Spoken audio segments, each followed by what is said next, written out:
क्या आपने कभी सोचा है, अगर स्वयं भगवान श्री कृष्ण आपके सामने आकर अपने दिव्य रहस्यों को प्रकट करें तो वो ज्ञान कैसा होगा?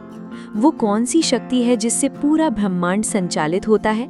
और कौन है वो परम सत्ता जिसे देवता और महर्षि भी पूर्ण रूप से नहीं जान पाते? आज हम प्रवेश कर रहे हैं श्रीमद् भगवद गीता के सबसे रहस्यमयी और अद्भुत अध्यायों में से एक, अध्याय 10, विभूति योग, जहां भगवान श्री कृष्ण स्वयं अर्जुन को बताते हैं अपनी उन दिव्य विभूतियों के बारे में जिनसे ये संपूर्ण सृष्टि प्रकाशित होती है। ये सिर्फ श्लोक नहीं है, ये वो ज्ञान है जो आपके जीवन को बदल सकता है, आपके सोचने का तरीका बदल सकता है और आपको सच्चे परम सत्य के करीब ले जा सकता है। तो अंत तक जरूर देखिए, क्योंकि आगे जो आप सुनने वाले हैं वो सामान्य ज्ञान नहीं बल्कि स्वयं भगवान श्री कृष्ण का दिव्य उपदेश है। अध्याय 10, विभूति योग। श्री भगवान ने कहा, हे महाबाहो, एक बार पुनः इन परम उपदेशों को सुनो, क्योंकि मैं तुम्हारा हित चाहता हूँ और तुम मुझे अत्यंत प्रिय हो, इसलिए मैं इन उपदेशों को तुम्हें बताता हूँ। न मे विदुः सुरगणाः प्रभवं न महर्षयः, अहमादिर्हि देवानां महर्षीणां च सर्वशः। न देवताओं को और न महर्षियों को मेरे उत्पन्न का पता है, वास्तव में मैं ही देवताओं एवं ऋषि मुनियों की उत्पत्ति का मूल कारण हूँ। यो माम अजन्मनादिं च वेत्ते लोक महेश्वरम असम्मूढ़ समर्थ्येषु सर्व पापैः प्रमुच्यते। जो मुझे जन्महीन अनादि तथा दुनिया के सर्वोच्च नियंत्रक के रूप में जानता है, वो मनुष्यों में शांति विहीन है और सभी कर्मों से मुक्त है। श्री कृष्ण अज्ञात हैं और ज्ञानातीत हैं, वे अचिंत्य हैं, इंद्रियों की पहुंच से परे, मन और बुद्धि की समझ से परे। अपने बल पर जीवित प्राणी चाहे कितना भी प्रयास कर लें, वे श्री कृष्ण तक कभी नहीं पहुंच सकते हैं, किंतु श्री कृष्ण स्वयं चाहे तो तुरंत ही उनके सामने प्रकट हो सकते हैं। हालांकि श्री कृष्ण ही इनके उत्पत्ति का कारण है, तब भी देवगण तथा ब्रह्मा, इंद्र, सनक, दुर्वासा, मरीचि आदि जैसे महान ऋषि मुनि भी श्री कृष्ण को अपने स्वयं संचय में नहीं जानते हैं। लेकिन जो श्री कृष्ण के भक्त हैं, भक्ति योगी हैं, वे श्री कृष्ण को हृदय की गहराई में स्थित परम पुरुष के रूप में जानते हैं। स वे पुंसां परो धर्मो यतो भक्तिरधुक्षजे अहेतुकीय प्रतिहता ययात्मासु प्रसीदति। मानव जाति का सर्वोच्च धर्म वही है जिसके द्वारा हम इंद्रियों की सीमा से परे अधोक्षज परम पुरुष भगवान श्री कृष्ण के प्रति भक्ति प्राप्त कर सकें। ऐसे भक्ति योगी की भक्ति हेतु रहित और अविच्छिन्न होनी चाहिए, जिससे संपूर्ण आत्म संतुष्टि प्राप्त होती है। श्रीमद् भागवत 1-2-6। श्री कृष्ण सृष्टि के स्वयं और सभी के उत्पत्ति का कारण है, लेकिन वे स्वयं अजन्मे हैं। फिर भी जब कृष्ण पृथ्वी पर प्रकट होते हैं, जैसा कि उन्होंने लगभग 5000 साल पहले भगवद गीता का ज्ञान देने के लिए किया था, वे अपने भक्तों वासुदेव तथा देवकी को अपने माता पिता के रूप में स्वीकार करते हैं और ऐसे प्रकट होते हैं जैसे प्रत्येक दिन की शुरुआत में सूर्य समुद्र से प्रकट होता है। कृष्ण ने वासुदेव के हृदय में पहले स्वयं को प्रकट किया और फिर स्वयं को देवकी के हृदय में स्थानांतरित कर लिया। वहां उनके हृदय से ही इस संसार में प्रकट हुए। ये अकथनीय है, हमारी इंद्रियों की समझ से परे है, किंतु कृष्ण बिना जन्म लिए ही इस जगत में आते हैं। श्रीमद् भगवद गीता के महान भाष्यकार श्री विश्वनाथ चक्रवर्ती ठाकुर कहते हैं कि श्री कृष्ण का नित्य अजन्मा होना और उसी समय उनका जन्म लेना उनके अचिंत्य शक्ति के कारण ही संभव होता है। यदि कृष्ण अचिंत्य नहीं होते तो वे परम पुरुष भगवान ही नहीं होते। श्री विश्वनाथ चक्रवर्ती ठाकुर इस बात की पुष्टि करते हैं कि जो इस बात को समझता है वो कभी भी मोहित नहीं होता है और सभी कर्मों से मुक्त है। बुद्धिर ज्ञानम असम्मोहा, क्षमा सत्यम दमः शमः, सुखम दुखम भवो अभावो, भयम चा भयमेव च। अहिंसा समता तुष्टिः, तपः दानम यशो यश, भवन्ति भावा भूतानां मत्त एव पृथग् विधा। बुद्धिमता, ज्ञान, भ्रम से मुक्ति, सहनशीलता एवं क्षमाभाव, सत्यता, आत्मनियंत्रण, सुख दुख, जन्म मृत्यु, भय और निर्भयता, अहिंसा, समभाव, संतुष्टि, तपस्या, दानशीलता, यश और अपयश, ये सभी जीवों की विविध अवस्थाएं मेरे द्वारा ही उत्पन्न होती हैं। महर्षिय सप्तपूर्वे चत्वारो मनवः तथा मद्भावाः मानसा जाताः येषां लोके इमाः प्रजाः। सप्तार्षि गण, 4 कुमार और मनु, जिनके द्वारा इस संसार के सभी प्राणी अवतरित हुए हैं, ये सभी मेरे मन से प्रकट हुए हैं और भौतिक जगत में ब्रह्मा के पुत्र के रूप में प्रकट होते हैं। ये सभी अद्भुत लीलाएं हैं जो सामान्य लोग नहीं समझ सकते। केवल श्री कृष्ण के सबसे गोपनीय या अनन्य भक्त ही उनके वास्तविक स्वरूप को समझ सकते हैं। ऐसा योगी द्विविधा से मुक्त है, श्री कृष्ण के साथ सदैव जुड़ा है और सभी चीज़ों में उन्हें पूर्ण सत्य के रूप में देखता है। श्री कृष्ण हमें आश्वासन देते हैं कि इसमें कोई संदेह नहीं। अहम सर्वस्य प्रभवो मत्तः सर्वं प्रवर्तते इति मत्वा भजन्ते माम बुधा भाव समन्वितः। मैं सभी वस्तुओं का स्रोत हूँ, सभी वस्तुएं मुझसे ही उत्पन्न होती हैं। यह समझकर बुद्धिमान व्यक्ति जिन्हें मेरा प्रेम प्राप्त है वे हृदय से मेरी पूजा करते हैं। मच्चिता मद्गतः प्राणा बोधयन्तः परस्परम कथयन्तश्च माम नित्यं तुष्यन्ति च रमन्ति च। जो सदैव मेरा चिंतन करते हैं, जिन्होंने अपना सारा जीवन मेरे लिए समर्पित कर दिया है, वे परस्पर एक दूसरे को मेरे ज्ञान से आलोकित करते हैं तथा मेरे विषय में बातें करते हुए परम संतोष तथा आनंद का अनुभव करते हैं। तेषां सतत युक्तानां भजतां प्रीतिपूर्वकं ददामि बुद्धि योगम तम येन मामुपयान्ति ते। जो सदैव मुझ पर समर्पित हैं और प्रेम पूर्वक मुझे पूजते हैं, मैं सदा उन्हें भक्तिपूर्ण प्रेरणा प्रदान करता हूँ जिससे कि वे मेरे पास आ सकें। तेषामेवानुकंपार्थम अहम अज्ञानजं तमः नाशयाम्य आत्मभावस्थो ज्ञानदीपेन भास्वता। मैं उन पर विशेष कृपा करने हेतु उनके हृदय में प्रकट होकर ज्ञान के प्रकाशमान चिराग द्वारा अज्ञानजन्य अंधकार को दूर करता हूँ। कहा गया है कि इस अध्याय के श्लोक 8 से लेकर श्लोक 11 तक में श्रीमद् भगवद गीता का तात्विक सिद्धांत निहित है। यहाँ श्री कृष्ण स्थापित करते हैं कि वे स्वयं भौतिक और आध्यात्मिक जगत के स्रोत हैं, ब्रह्मांड व परमात्मा की उत्पत्ति के कारण हैं। सर्वस्य शब्द का उपयोग करके श्री कृष्ण प्रमाणित करते हैं कि वे स्वयं वैकुंठ के नारायण के भी स्रोत हैं, जो सभी शक्तियों के स्वामी हैं। देवताओं के समूह में हम ये पाते हैं कि ब्रह्मा जी सत्यलोक के स्वामी हैं, शिव जी शिवलोक के स्वामी हैं, इंद्र जी इंद्रलोक के स्वामी हैं, परंतु कहीं भी हम ये नहीं पाते हैं कि कोई भी व्यक्ति या देव सभी के स्वामी एवं उत्पत्ति के कारण है, स्रोत, सिवाय श्री कृष्ण के। यह समझ कि श्री कृष्ण सर्वस्व हैं, बुद्धिमानों को श्री कृष्ण की हृदय से प्रेम पूर्वक पूजा करने के लिए प्रेरित करता है। श्री कृष्ण कहते हैं, मत चिता, सदैव मेरा चिंतन करें एवं मेरा ध्यान करें। मद्गतः प्राणा, अपना जीवन मुझ पर समर्पित करें। बुद्धिमान व्यक्तियों की संगति में मेरी चर्चा में संलग्न होकर कथयन्तः, एक दूसरे को अनुभूषित और ज्ञान से आलोकित करें। बोधयन्तः, यही मन और इंद्रियों के लिए उचित ध्यान और कार्य है।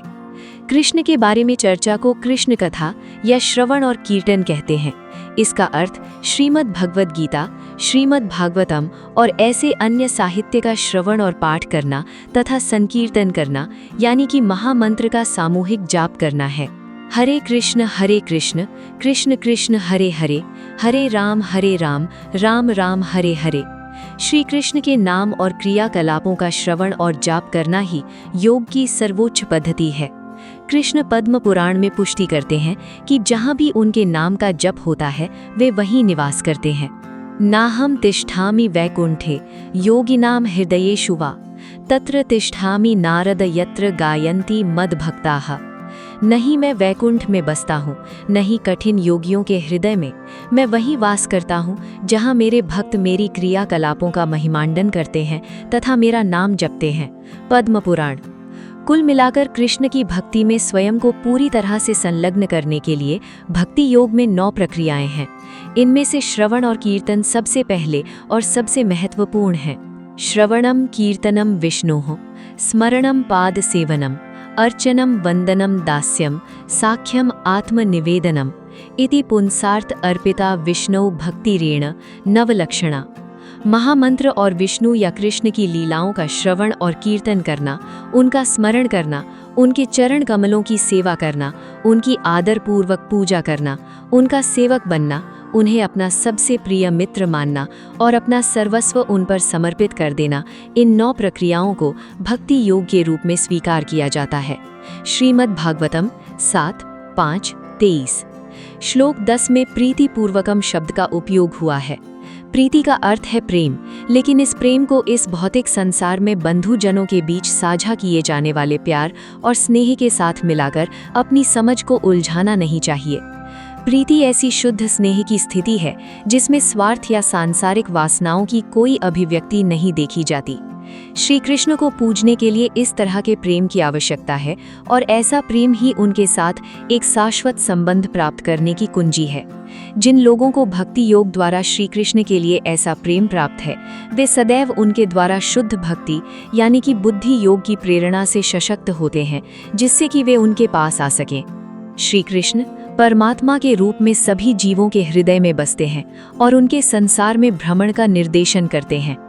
जब कोई श्री कृष्ण को जानने, श्री कृष्ण की सेवा करने और उनके साथ एक शाश्वत संबंध में प्रवेश करने की इच्छा रखता है, तो उनके लिए करुणा के कारण श्री कृष्ण व्यक्तिगत रूप से उनके हृदय में प्रकट होते हैं और अपने तेजोमय प्रकाश द्वारा अज्ञान से पैदा हुए अंधकार को हर लेते हैं।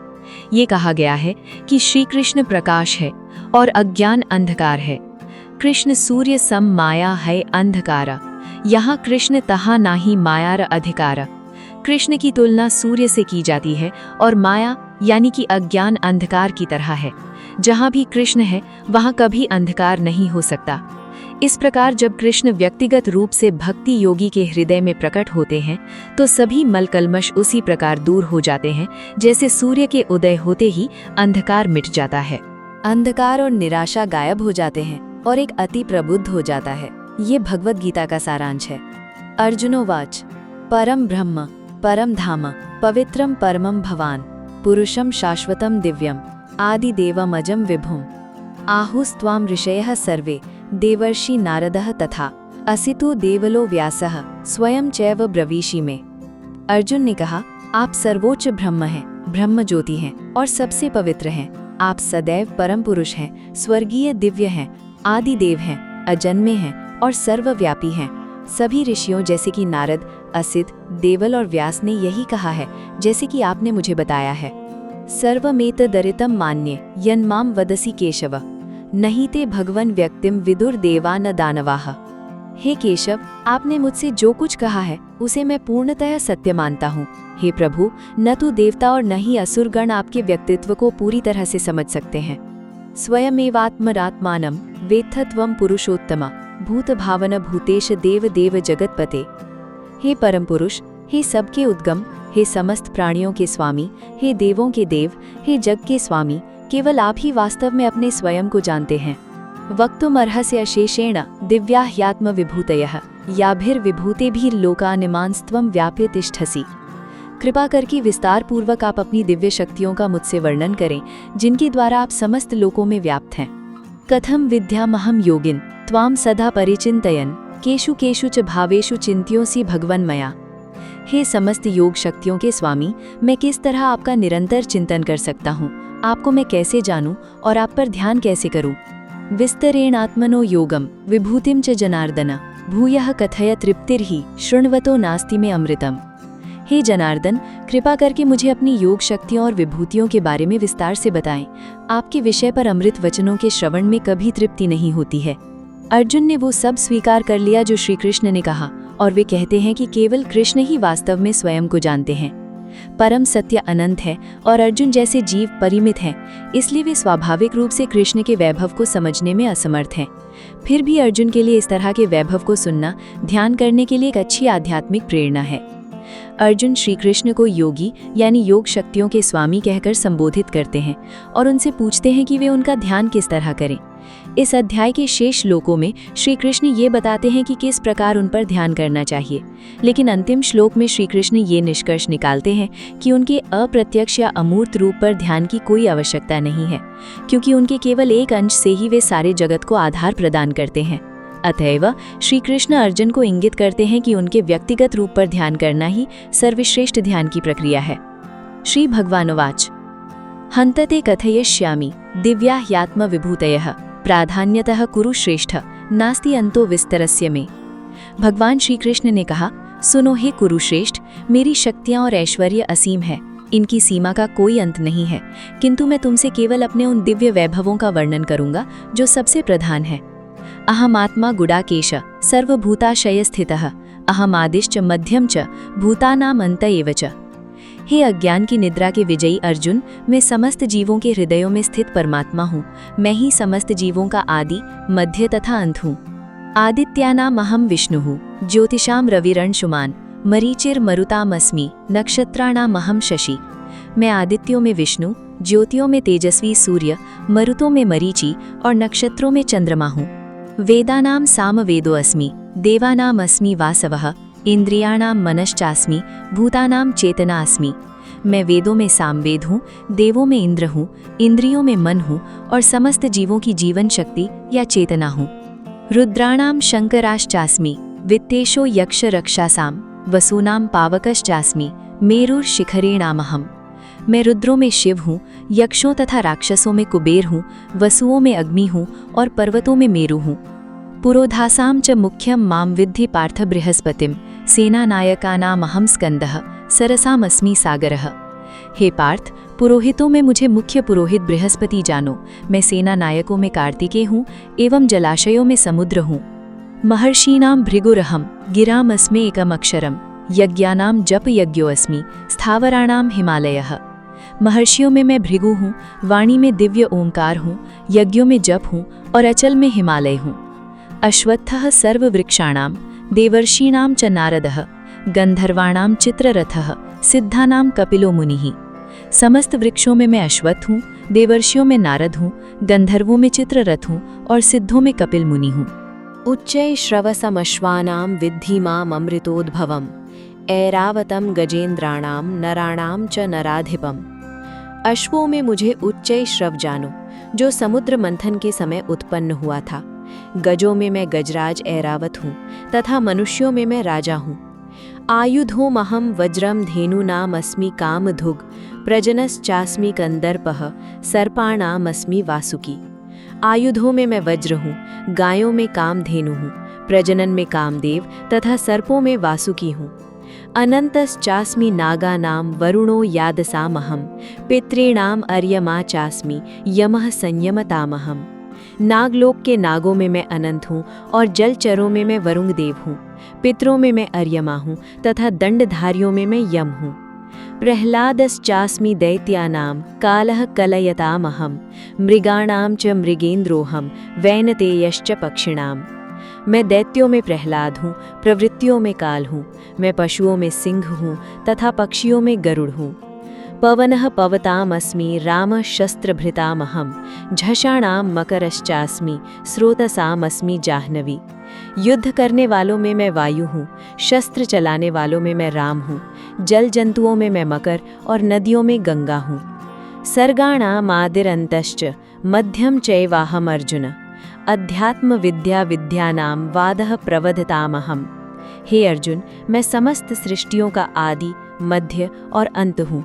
मैं विद्याओं में अध्यात्म विद्या हूँ और तर्क शास्त्रियों में मैं निर्णायक सत्य हूँ। अक्षराणाम् मकारो अस्मि, द्वन्द्वः सामासिकस्य च, अहमेवाक्षयः कालः, धाताहं विश्वतो मुखः। मैं अक्षरों में आकार हूँ और समासों में द्वंद्व समास हूँ। मैं ही काल की निरंतर धारा हूँ और सृष्टाओं में ब्रह्मा हूँ। मृत्युः सर्वहरश्चाहम्, उद्भवश्च भविष्यताम्, कीर्तिः श्री वाक् च नारीणां, स्मृतिर्मेधा धृतिश्च क्षमा।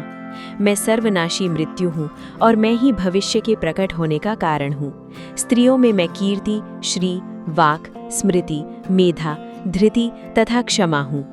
बृहत् साम तथा सामनाम गायत्री छंदसामहं, मासानां मार्गशीर्षोऽहं, ऋतूनां कुसुमाकरः।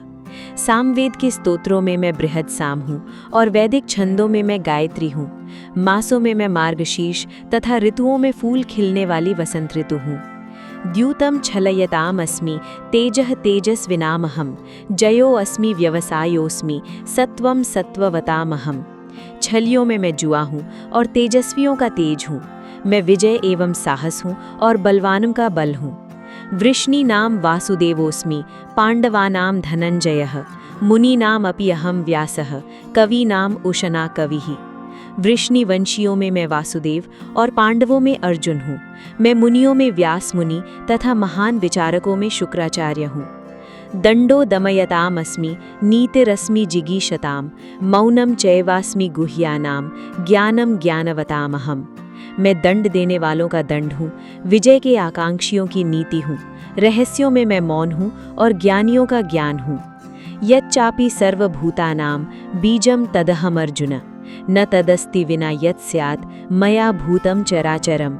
हे अर्जुन, मैं समस्त जीवित प्राणियों का जनक बीज हूँ। अस्तित्व में ऐसा कोई चर या अचर वस्तु नहीं है जो मेरे बिना अस्तित्वमान हो। नान्तो अस्ति मम दिव्यानां विभूतिनां परन्तप एष तु देशतः प्रोक्तो विभूतिर्विस्तरो मया। हे परंतप, मेरी दिव्य विभूतियाँ अनंत है।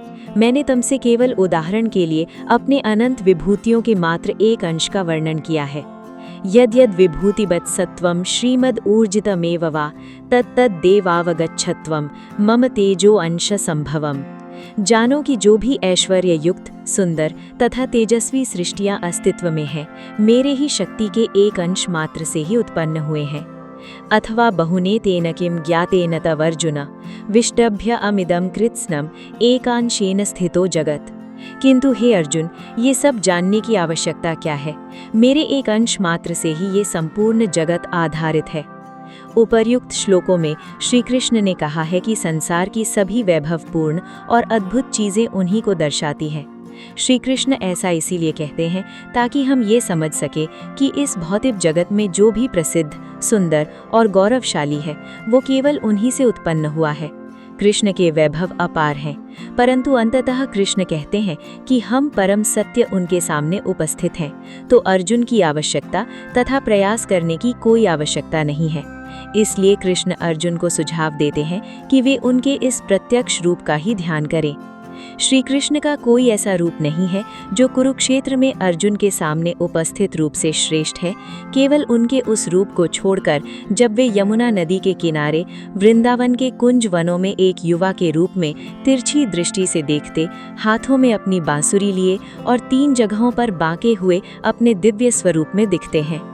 स्मेरं भंगी त्रय परिचितम सांची दिस्तीर्ण धृष्टिम वंशी न्यस्ताधर किसलयम उज्ज्वलम चंद्रकेनुम गोविंदम हरितनुमितः केशी तीर्थोपकंठे मां प्रेक्षिष्ठाः तव यदि सखे बंधु संगे स्थिरतिः।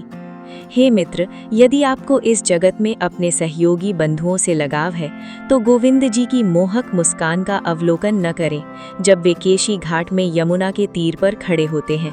वे अपनी तिरछी दृष्टि से देखते, अपनी बांसुरी को अपने होठों पर रखते हैं जिनकी तुलना ताज़े खिलते कलियों से की जाती है। 3 स्थानों पर बांका हुआ उनका दिव्य शरीर चंद्रमा के प्रकाश में अत्यंत उज्ज्वल दिखाई देता है। श्री कृष्ण 5237 वर्ष पहले वृंदावन, भारत में प्रकट हुए थे और अपने निजी भक्तों के साथ एवं भक्ति योग के माध्यम से परम सिद्ध हुए महान भक्तों के साथ उन्होंने अपनी लीलाएं प्रदर्शित की थीं। वृंदावन में श्री कृष्ण की लीलाएं श्रीमद् भागवत के 10वें स्कंध में दर्ज किया गया है, जो पिछले 50 सदियों से भक्ति योग के साधकों को प्रेरित करता आ रहा है। भगवत गीता के अंतिम अध्याय में श्री कृष्ण अर्जुन को सूचित करते हैं कि जो कोई भी उन पर आत्मसमर्पण करता है उसे परम धाम गोलोक वृंदावन प्राप्त होगा। ओम तत्सदिति श्रीमद् भगवद गीता सूपनिषत्सु ब्रह्म विद्यायां योग शास्त्रे श्री कृष्ण अर्जुन संवादे विभूति योगो नाम 10मोऽध्यायः। ओम तत्सत। अतः व्यास विरचित 100 श्लोकों की श्री महाभारत ग्रंथ के भीष्म पर्व में पाए जाने वाले आध्यात्मिक ज्ञान को योग शास्त्र श्रीमद् भगवद गीतोपनिषद में श्री कृष्ण और अर्जुन के संवाद के रूप में गए विभूति योग नामक 10वें अध्याय की यहाँ पर समाप्ति होती है। यदि आपको श्रीमद् भगवद गीता का ये दिव्य ज्ञान, भगवान श्री कृष्ण की अद्भुत लीलाएं और ऐसी ही रहस्यमय धर्म कथाएं सुनना पसंद है, तो हमारी चैनल अद्भुत धर्म कथा को अभी सब्सक्राइब करें और जुड़े इस आध्यात्मिक यात्रा में, जहां हर कथा आपको जीवन का एक नया सत्य सिखाएगी। साथ ही श्रीमद् भगवद गीता और अन्य अद्भुत धर्म कथाओं की और भी प्रेरणादायक वीडियो देखने के लिए हमारे चैनल के साथ बने रहें।